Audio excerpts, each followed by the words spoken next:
sound okay? I changed the way my mic is set up. You sound fine. It's in Spanish though now. Oh, shit. Does it make me sound more macho? How could it, Mark?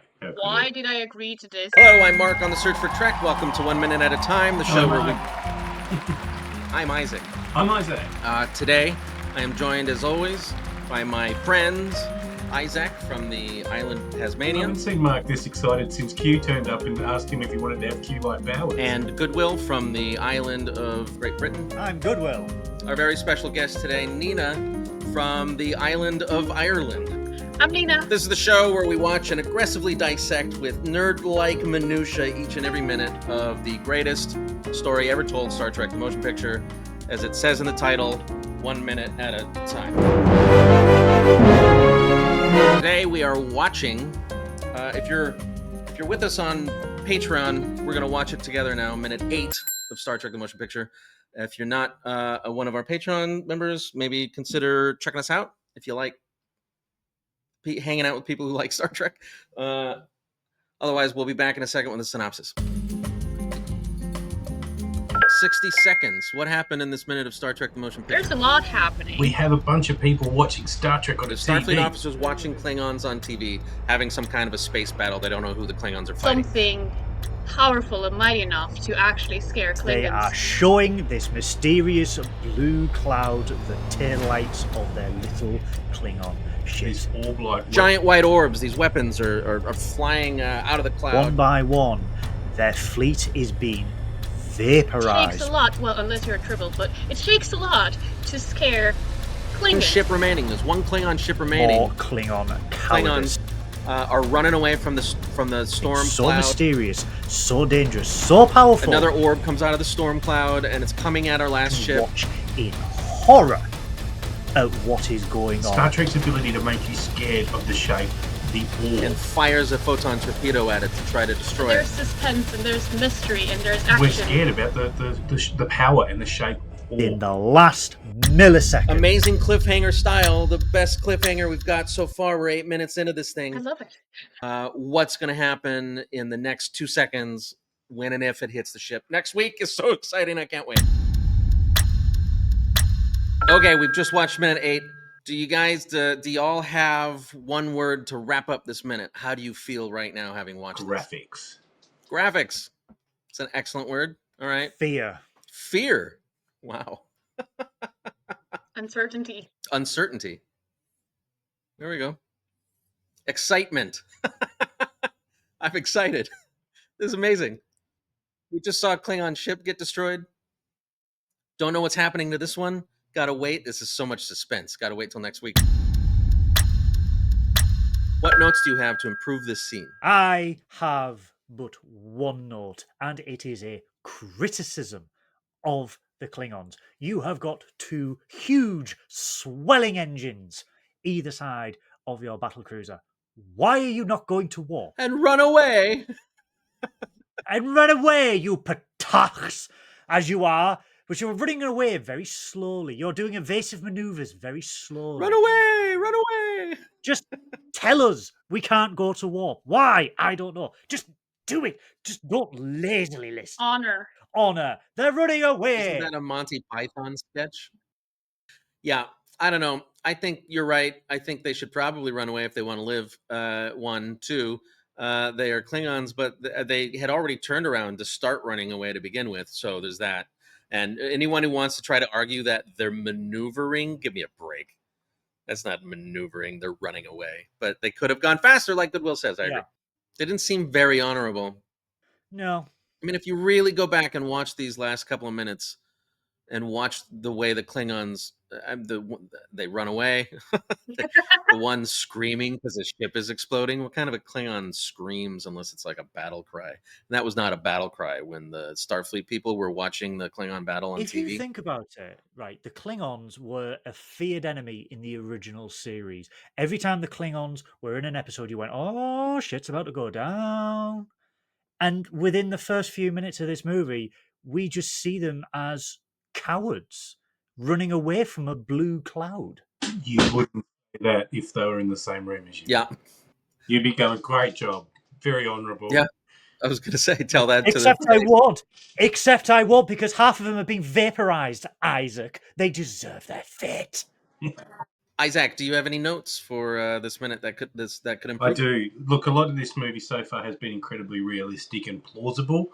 I've felt like it's all believable. But you go to an array and you have a bunch of Starfleet people watching Star Trek on TV without any snacks. Come on. Where's the pizza pockets? Exactly. Yeah. Some popcorn, some chocolate, bit of Turkish delight. Pie. I'd have a blueberry Mhm. pie. Yep. I'd have crumbs all over my uniform. Maybe a loud straw, or maybe, because it's a comedy, right? We could have one of those curly straws. Oh, wait. It's the 70s, right? Fondue. Oh, fondue. Chocolate How much fondue. better of a movie would this be if those Starfleet officers were eating fondue while watching the Klingon Well, battle? they didn't, and I reckon they should have.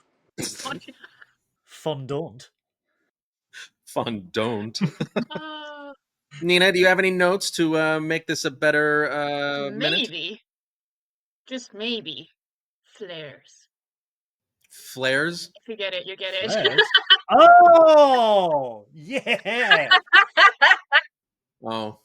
Hero of the minute. What is the hero of this minute to y'all? This minute, in reality, wouldn't be much if it wasn't for the clever direction and editing in it. So the hero of the minute is how all this is put together to make us have fear and mystery wrapped into, in reality, not much action. But watching it 1 minute like this. Yes. Oh my god. if this was done differently, because it's not only firing a weapon and then impact. There's periods of anticipation, and that actually builds up the risk in my mind, rather than just fire, impact, explode. Fire, wait. Like there's a lot of things that can run through your head in that time of what is happening, how bad's this going to be? Oh, it's really bad. I am going like to life. agree with Isaac, but I am going to say that this whole minute is the hero of the minute. If we review what we have had thus far, Like together. I would use this singular minute as the promotion for this movie, because it has got everything. We get an establishment that the Klingons are running because they have attacks straight away. We get Starfleet not knowing what's going on. No one knows what this blue cloud is. The Klingons are terrified. We get very little dialogue, boosting tension, lack of explanation of what's going on. We see 2 ships being destroyed, and right at the very last second, the orb, screw orbs by the way, comes right up to the exhaust pipe of the Klingon ship. The hero That's of it. the minute is the minute itself. You know, I don't think I'm ever going to watch a movie all the way through again. I think I'm going to break it up 1 minute at a time over the course of multiple years. All right, well, what are we going to do tonight? Let's watch a minute of The Godfather. Yeah. I mean, I would have to agree with both Isaac and Goodwill. Like the way, like the way everything's put together, right? And the way so far, as Goodwill says, it's been so kind of linear and so calm. And then if this was a symphony, this would be where everything just goes The boom. hero of the minute to me is suspense. You know, Izaak kind of touched on it. Goodwill kind of touched on it. Nina kind of touched on it. It's the suspense that makes all of that work. This is like this is the minute that I feel like Hitchcock would have directed. Why is this the best minute so far? Action. Action. Anticipation. You're like, it's the only minute I've seen so far. I mean, it's the first minute I've stopped and If you've analyzed. never done it before, it changes your life. If you're one of those Star Trek fans who hasn't stopped and just watched 1 minute at a time and really thought about it, it changes your life in very profound ways. I mean, look at the lighting we've got. Star Trek, watch Star Trek 1 minute at a time did this to us. It changed us forever. Nina's lucky. She hasn't had to watch the previous minutes. This could be minute 1. Like, nothing's happened until now. This is the best minute because we've got. It feels like we've started the movie now. Like we've got Klingons. We've got orbs that we really hate. We've got suspense. We've got people watching TV. Whatever's happened before is forgettable. This is a memorable minute. So that beats all other minutes by at least 68%. That's a really important point. And you also mentioned that the orbs are the bad guys, but they're destroying the Klingons, who are also the bad guys. Who do we root for in this minute? It's confusing. It's great. What a great Like minute. Izaak said, this is where the movie begins. It is the perfect minute. We get action, suspense, drama, fear, and a huge, great cliffhanger. We just get everything in 60 seconds that we have been waiting for the last 7 years of doing 1 minute at a time. We get everything distilled into 60 seconds. And I, for one, am so excited for next week.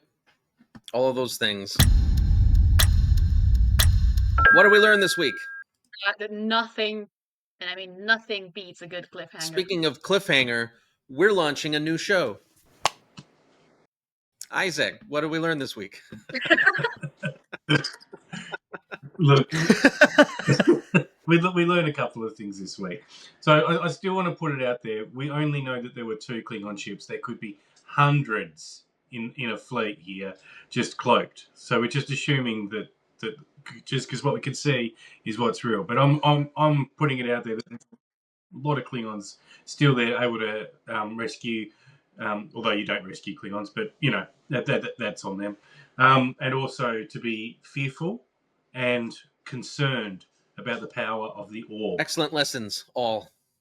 Goodwill. Klingons are renowned warriors. They are to be feared as well as respected in the heat of battle. However, they are scared of mysterious orbs and don't know where the warp drive button is. So what I have learned this week is the Klingons' sheer hubris in thinking that they can defeat a ball of orbness when 2 other ships have been vaporized. I would drop a cog and hightail it out of there. If you are already running, just do it. Who are you trying to impress?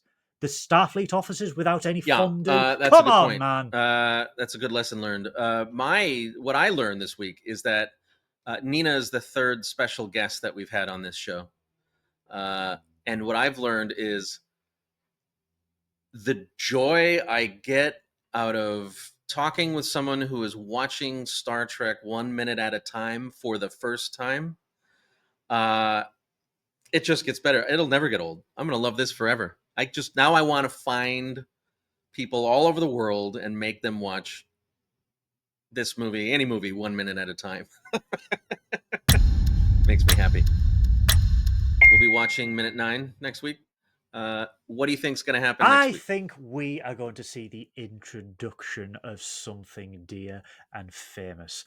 That's right, Starfleet fondue, as the officers watch the possible demise of the final or one of many hundreds of cloaked Klingon ships to Nagilum, the blue cloud who is spitting orbs in their collective exhaust holes. In all seriousness, no, I think we are going to see more Starfleet. We've had our fair share of Klingons for the last few weeks. I think it's Starfleet's turn to take the stage. What a multiplicitude of predictions. How long you been waiting to stick that word into the podcast, mate? Gosh, at least 9 weeks. I made a list of the words I wanted to say during the 17 years it takes us to shoot this show, and that was number 2. I'll give $100 to the person who can guess what was number 1. Star? Fuck. Fondue?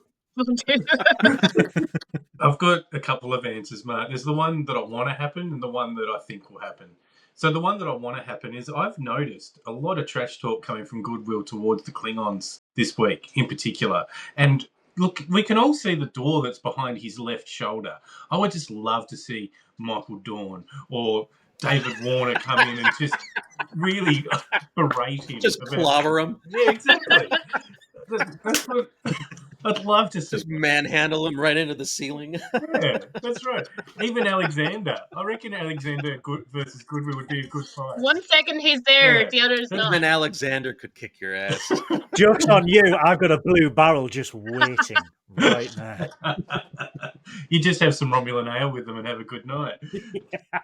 What I can see happening is the resolution of this orb scene I imagine will lead to the destruction of a Klingon vessel, where we go back to the array where Starfleet have been watching it on TV, and one of them will go, "Hey, let's communicate with a nearby ship for them to investigate." So I think they're going to ring up Uhura and go, "Hey, can you check this out?"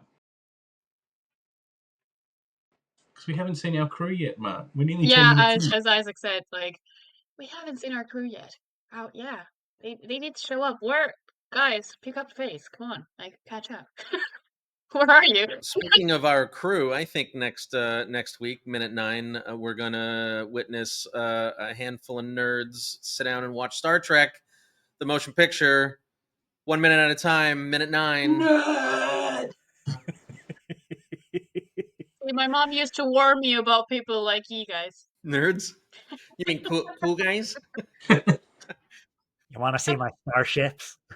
In season 4, episode 13, you said inertial dampers, but in season 3, episode 6, you said dampeners. Which one is Boy, it? I'm sure someone got fired for that. Well, that's our show. Thank you for jumping into the deep end with us as we watch this movie 1 minute at a time. This has been minute 8. If you are interested in supporting us and having more fun with a pile of Star Trek fans, you can join us on Patreon. Please like and subscribe and all the fun YouTube stuff. It really helps us. We're really grateful that you're here and that we have an opportunity to have fun. If you think that we've said anything incorrect in this episode, please correct us in the comments. No assholes. And if you're funny, you get bonus points. Yeah, thanks for being here. I'm Mark on the search for Trek. I'm Izaak. I'm Goodwill. I'm Nina. I'm also Goodwill. I'm also Isaac. Yeah, I'm also Izaak. I'm Izaak. I'm Isaac. I'm Izaak. I'm neither. Go climb a rock. Graphics. Fear. Uncertainty. Excitement.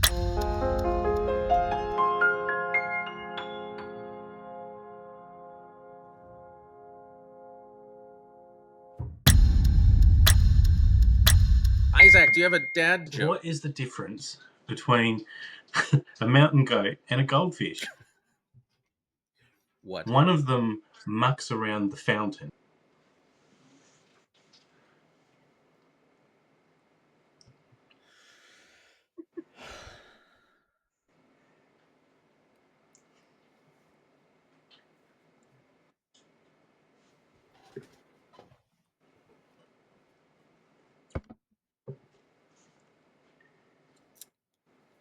All right.